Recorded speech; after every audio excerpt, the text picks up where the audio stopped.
Hej, hej, hej, do 100 000 beczek... Czego beczek? Dobra, nie wiem o co mi chodziło. Siema, ja jestem Niklaus, a to jest gra... No kurde, Max Payne, no przecież widzicie co to jest za gra. To jest Battlefield 1 po raz kolejny. Bo się fajnie gra. Bo się kurde fajnie gra. Tak jak już mówiłem, bez zbytnej spiny, po tych wszystkich poprawkach okazało się, że kurde, ten BF jest całkiem spoko i jak się znajdzie fajny serwer z fajnymi ludźmi, którzy nie którzy grają w miarę, a nie zachowują się jak małpy, to jest, powiem wam, bardzo okej. To jest akurat mapka, która mi się dobrze kojarzy, bo to jest mapka, która, jak pamiętacie, była w wersji alfa i w wersji beta, gdzie bardzo się jarałem tym Battlefieldem, potem całkowicie przestałem, a teraz znowu odkrywam sobie, że to jest, kurde, spoko gra, tylko trzeba do niej odpowiednio podejść, w sensie krzywdzące było to przehajpowanie.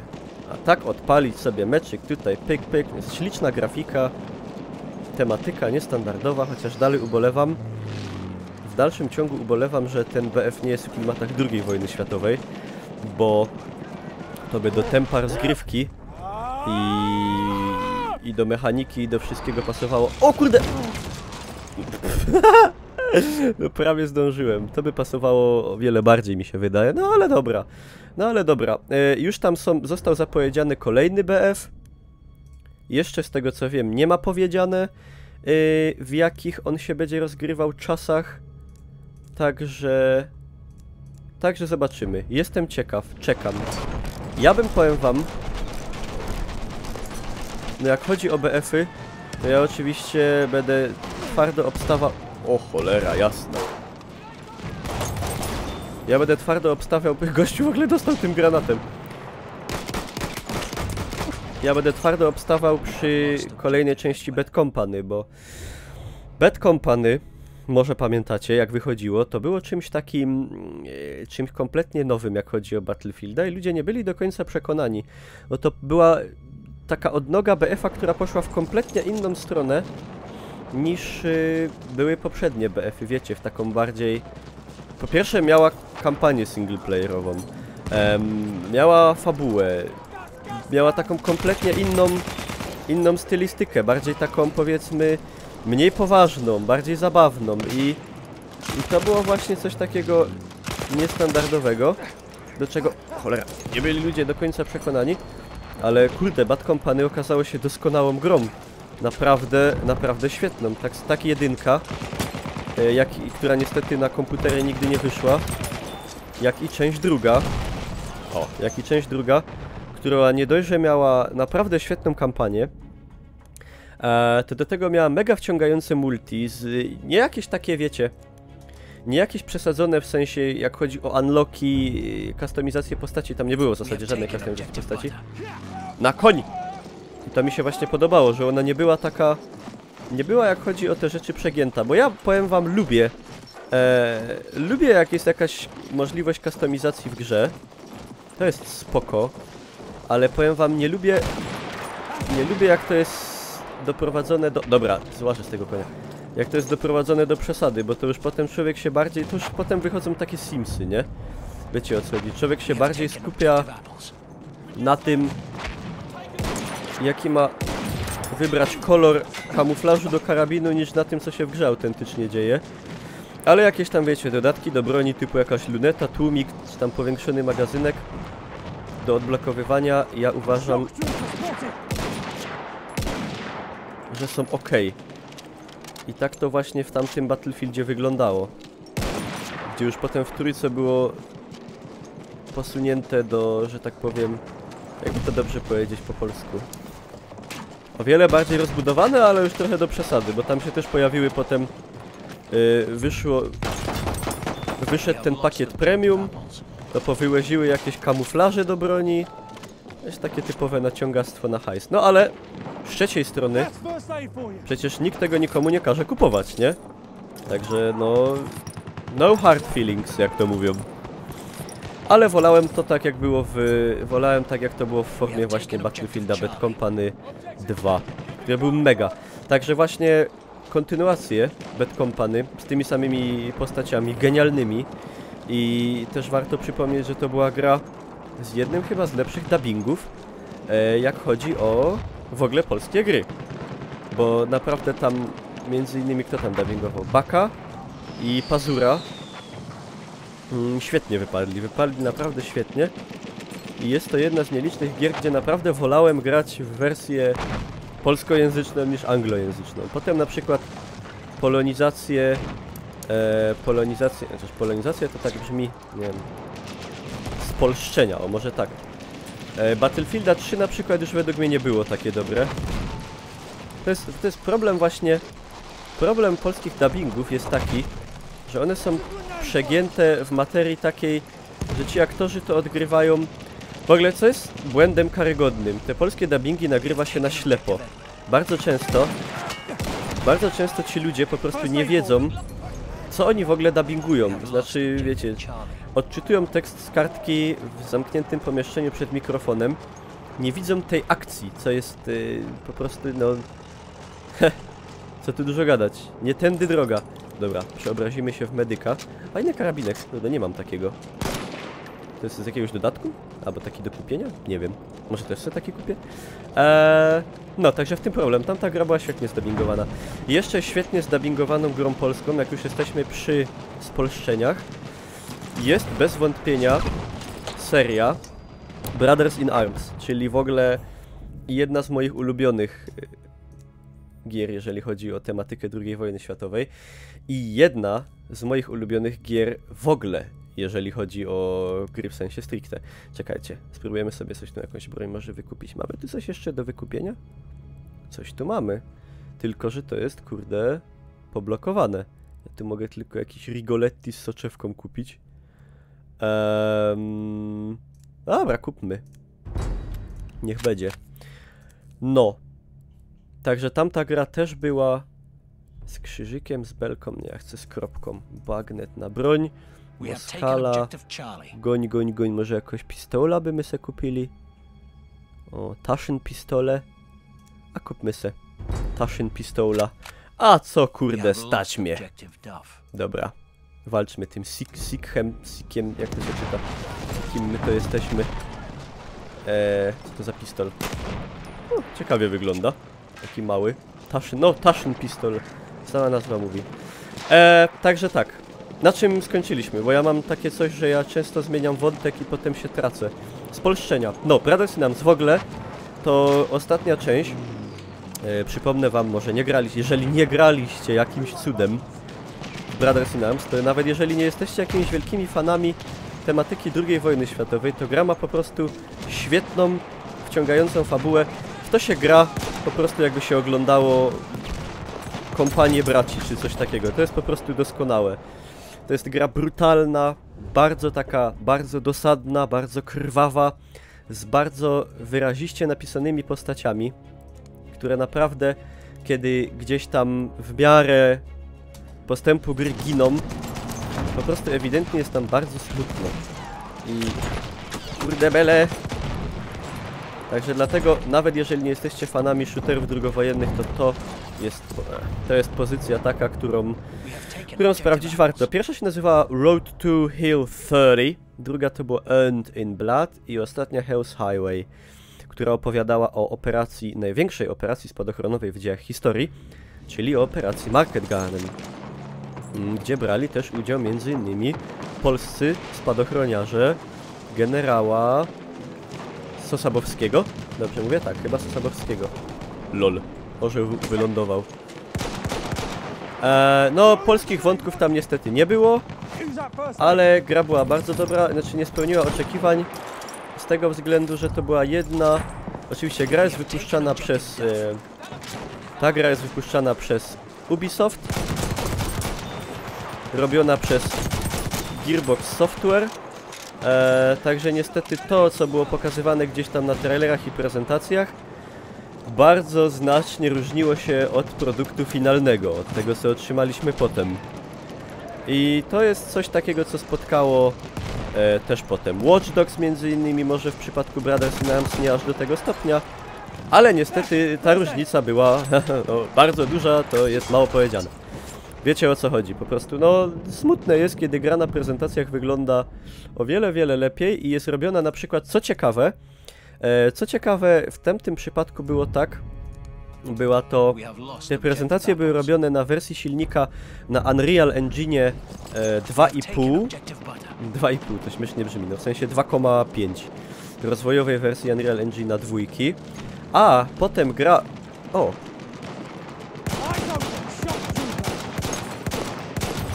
Potem finalna wersja gry wyszła na tamte czasy na bardzo nowoczesnym i takim, jak to się mówi, innowacyjnym silniku, czyli Unreal Engine 3.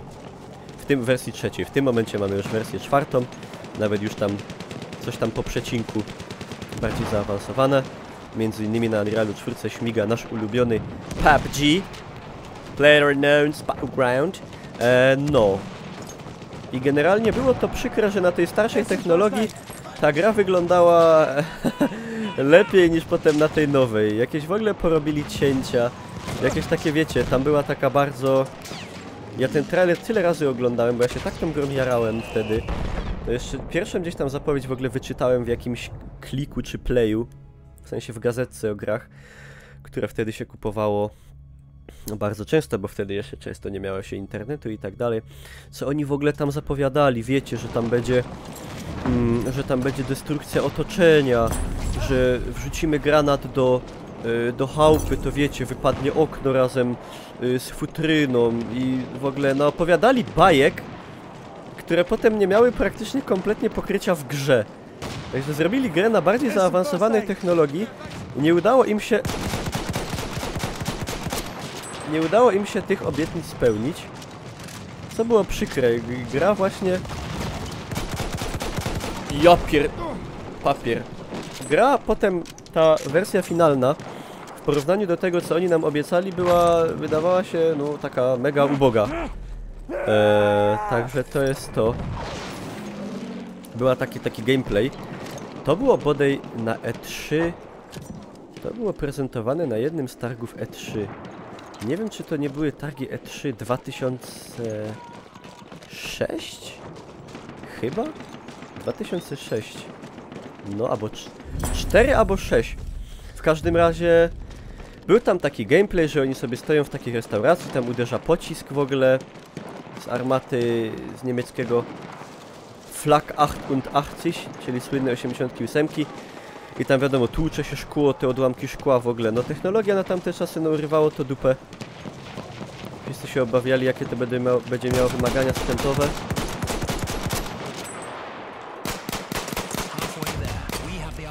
Myślałem, że przynajmniej konia mu. No, to by dziwnie zabrzmiało. No. I potem tam generalnie celem ich w tym trailerze było przejęcie, wyeliminowanie obsługi dział 88. Oni się tam przedzierali przez jedno z holenderskich miasteczek. Tam też były, co było takie niespotykane, pojawiali się cywile, których potem w grze de facto nie było w ogóle tak naprawdę. No i tam obsługa tego działa 88 i to było tak pięknie przedstawione, że wiecie, ta obsługa tam ładuje te działo, wiecie, podają sobie te naboje, ładują, strzelają, łuski wypadają, wiecie, mega to wyglądało. Potem w grze nic, kompletnie żadnej animacji w ogóle ładowania tego działa. Ja wiem, że to może do ludzi, którzy nie interesują się tematyką, jest jakieś w ogóle... O czym on gada? O co ci w ogóle gościu chodzi? Ale wiecie, no działo 88 strzela jakby było automatyczne, nikt go nie ładuje, palę się. Strzela magicznie same z siebie, żadnej animacji ładowania, nic. Stoją przy tym dziale żołnierze, jak słupy soli, w ogóle ani nie drgną. I gdzie się pojawiły, wiecie, ta animacja tego całego przeładowania i to wszystko? Co?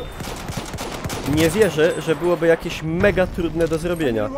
No bez przesady, już wtedy operowali technologią. Jezu, to przecież ta gra wyszła po Crysisie, no.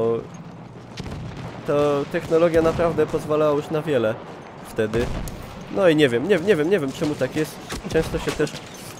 Aj. Nie zauważyłem go. Często się też zastanawiałem po prostu, jak to jest, że te gry aż takiego downgrade'ów doznawały. Bo rozumiem, że gdzieś tam na przykład jak to było z Watch Dogsem, no naobiecywali Bóg wie co. Zawsze na prezentacjach te gry mają gdzieś tam, znaczy zawsze, może nie zawsze, ale często bardzo mają gdzieś tam podrasowaną grafikę, żeby to wyglądało lepiej. Co uważam w ogóle zawsze uważałem, o matko. Co uważałem i uważam za idiotyczne, no bo jednak jeżeli zobaczymy grę na prezentacji, która wygląda w ten sposób, a potem otrzymujemy grę, która wygląda w ten sposób, inny, gorzej w domyśle, to no gracze będą zawiedzeni. Byłoby fajnie, gdybyśmy zobaczyli grę na prezentacji tak, jak ona wygląda rzeczywiście na dany moment, a potem gdyby wyszła pełna wersja, która wyglądałaby lepiej, wiecie, z poprawionymi niedoróbkami, z polepszoną grafiką i ludzie powiedzieliby, o, no, faktycznie, patrzcie, gra się poprawiła od czasów tam pokazu na targach, nie? No powiem wam, że na logikę to by działało. Dlaczego tak nie jest w większości? Kurde, nie wiem. Ciężko mi powiedzieć. Ciężko mi sobie przypomnieć taką grę, bo w sumie większość gier jest pokazywana w tej wersji nie jak wyglądają w rzeczywistości, czyli jakiejś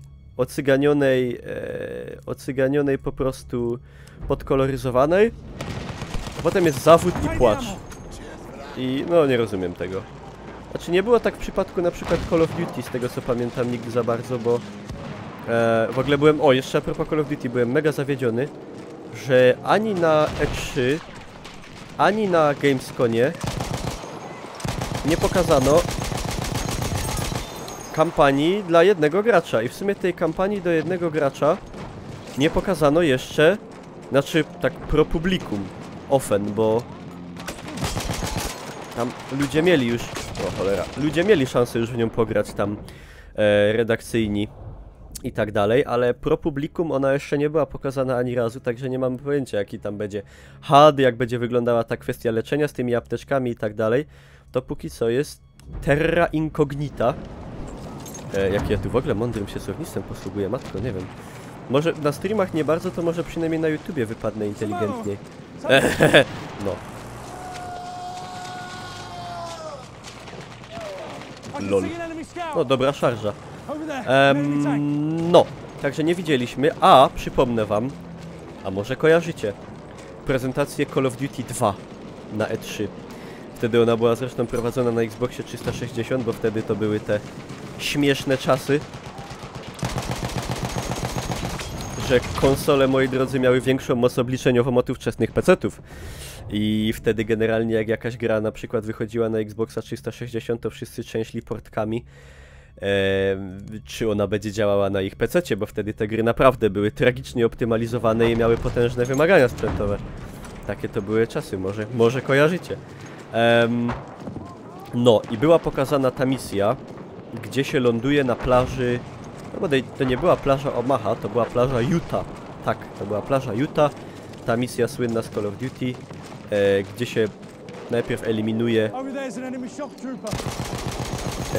się na tych klifach, no jasny pieron, tych co tam strzelają, potem się wspina na ten klif, potem tam gdzieś się w głąb tego miasteczka wchodzi. Świetna misja, no świetna jak całe Call of Duty. Nie dziwota, to było pokazane i wszyscy wiecie. No po prostu po Call of Duty 1, a przeskok między Call of Duty 1 a Call of Duty 2 był dość spory, jeżeli chodzi o oprawę graficzną. Szczególnie oprawę graficzną był dość duży, pomimo że to był ten sam silnik i bodaj do dnia dzisiejszego to jest ten sam silnik, oczywiście z masą usprawnień, ale to jest, o ile się nie mylę, dalej ten sam starusieńki silnik, który jest de facto jeszcze silnikiem, moi drodzy, Quake'a. Tak, bez kappy. Czekajcie, nie chcę się dać zabić. To z takiego dystansu to sobie można kamieniami równie dobrze porzucać. Także robiło to naprawdę wtedy wrażenie. Potem też pamiętam prezentację Call of Duty Modern Warfare na E3. To też po prostu coś niesamowitego. Pierwsze Call of Duty w nowej erze. W sensie w nowym, jakby to powiedzieć ładnie po polsku. Nie w nowym settingu, to nie jest po polsku. w nowych ramach czasowych. O, tak to powiem. To też był szok. Spałowałem ją. No, potem prezentacja Modern Warfare 2, ta słynna misja, gdzie w Modern Warfare 1 była przedstawiona ta misja na tym statku, ten Crew Expendable, która jest jedną z... O! Która jest jedną z bardziej zapierających w piersiach misji, jak chodzi o gry w ogóle do dnia dzisiejszego. Także za to Activision chylę czoła, naprawdę, bo to było coś pięknego. Potem...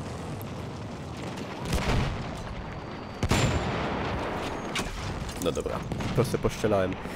Potem, jeżeli chodzi o Modern Warfare 2, była prezentowana ta misja, gdzie się z Soapem w tych górach, ta śnieżna misja, gdzie się wspinało tymi czekanami, potem z tym sensorem, czujnikiem bicia serca się tam w tej mgle, w tej zamieci śnieżnej w rogu gdzieś tam obcyrklowywało.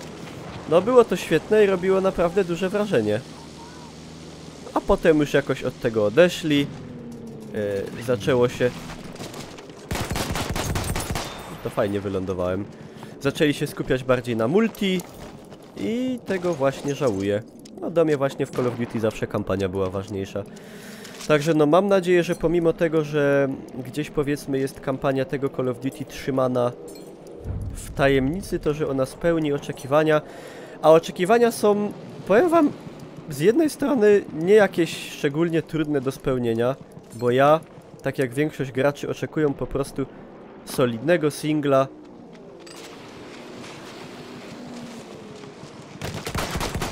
A co jak co, a single w Call of Duty są filmowe, napakowane akcją, dynamiczne, krótkie, ale treściwe. I takiego, oczywiście bez przegięć pały, bo jednak II wojna światowa, mam nadzieję, że tam nie zrobią tego, co w poprzednich Call of Duty momentami tych nowożytnych, czyli nie odpierdzielą Michaela Baya, gdzie czego się nie dotkniemy, to będzie wybuchało i w ogóle, bo to by była, moi drodzy, przegina totalna. Że po prostu będzie solidna kampania, taka jak w jedynce, w dwójce, fajnie przedstawione tamte teatry działań, z niezłą oprawą graficzną. Po prostu ważne, żeby była lepsza niż od tego, co widzieliśmy w poprzednich odsłonach i będzie, moi drodzy, dobrze. Także na to liczę. A z tego, co tam się da wyczytać, z tych po prostu wrażeń, które mieli ci ludzie, którzy już mieli okazję w nią zagrać, są bardzo pozytywni. Są bardzo pozytywnie nastawieni w tym sensie przede wszystkim, że wraca taki jakby bardziej tradycyjny system leczenia postaci, czyli mamy w teamie medyka, który nas będzie raczył apteczkami, którymi się będziemy mogli leczyć, zamiast tradycyjnego tego, tego systemu leczenia, który się zaczął bodaj zapoczątkowany był przez Half-Life'a 3, czyli przez autoregenerację zdrowia, z którą się do dzisiaj trochę nie mogę pogodzić. Jest trochę bezsensowną rzeczą, szczególnie w grach multiplayer, bo wiecie, jakby nie patrzeć, to jesteśmy w zasadzie w takim systemie jesteśmy nieśmiertelni, bo dostaniemy parę kulek, wycofujemy się, leczymy się i tak dalej. Tu w BF-ie jest to nieźle zrobione, bo po prostu te życie gdzieś tam bardzo wolno się regeneruje i szybciej możemy się tylko wyleczyć apteczką. Także to jest takie połączenie tego systemu, tego starego systemu z tą regeneracją. Także to jest całkiem spoko, według mnie. No i zwycięstwo, moi drodzy. No, także po prostu czekam, mam nadzieję, pokładam nadzieję, że będzie dobrze. Ale się rozgadałem. Boże, aż mi zaschło w gębie. No, nie zgorszy wynik, powiem wam. 24 minuty. To by było na tyle, moi drodzy, w sumie. Ja wam dziękuję za uwagę. Dziękuję wam za uwagę. Mam nadzieję, że nie zanudziłem was na śmierć. Jeżeli można, to zostawcie łapkę w górę, żeby ten materiał tam gdzieś się po YouTubie rozszedł, a te algorytmy YouTube'a to są o dupa rozczać, jak wiadomo.